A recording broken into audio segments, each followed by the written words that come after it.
It's me again. I got a question for you. How was the hair post brain map? I know it can get a little bit of gel. First things first, assuming we get data that's going to work for us, like meaning we got clean enough data to analyze, you don't have to do that again until the very end. Second thing, now we get into the part where we're starting to make more changes in your life. So there's going to be some logistics below, talking about how to schedule, when you're coming in, finding a routine, and staying honest with us. But we're going to ask that you commit in the same way we're committing, is that we show up on time, that we do what we're saying we're going to do, and that we're honest. And I want to hit on this last one, because I think we all get the kind of, showing up on time stuff. This last piece about honesty is really important, because you're not going to hurt our feelings if you're like, hey guys, well, I'm not actually getting the results I wanted, or I'm feeling a little worse, or I'm feeling a little better, or maybe I have this other thing going on now that I want to address. The more you can share with your coach or our team, letting us know what is working and what isn't, the more we can fine tune and customize a plan. So I want to introduce this idea of experimenting.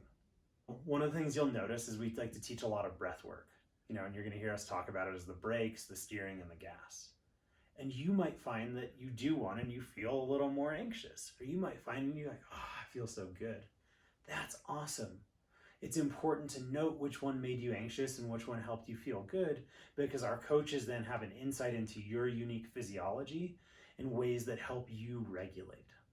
And no matter your goals, the more regulated we are, the better we can recover, and the better we can sleep, the better we're going to feel and perform.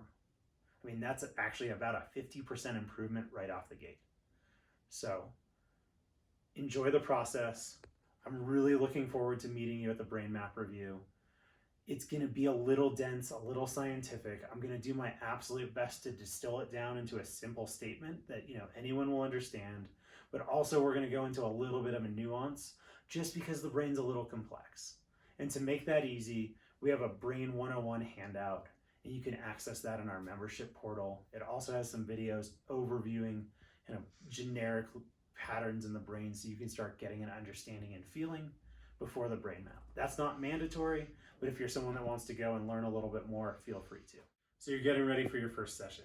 Let's talk about that. The more you can come in hydrated, the more you can come in ready to work, the more you can come in with clarity of what you want to work on, the more work we can do during your session. So I want to acknowledge, before you start your first session, that this is going to feel different, right? We have things like, sometimes people get this thing called the phosphine effect, where they see flashing white lights.